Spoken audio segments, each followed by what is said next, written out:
మంత్రి గాని, BC corporation chairman గాని, బీసీ కమిషన్ గాని ఏ మాత్రం కూడా మాట్లాడేటువంటి పరిస్థితి ఉన్నది.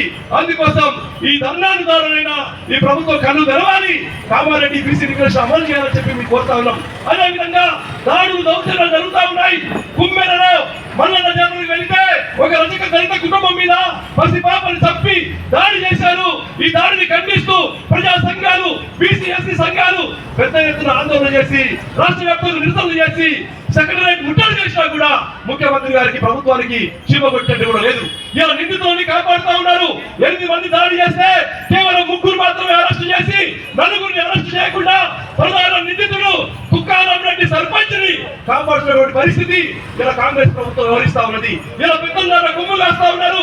దాడులు జరిగిన గ్రామం టికెట్ పేరుతోటి నిజామాబాద్, నిర్మల్ జిల్లాలో బహిష్కరించి అత్యాచారాలు చేసి దాడులు చేస్తున్నా కూడా ఇలా నిందితులని కాపాడుతుంది తప్ప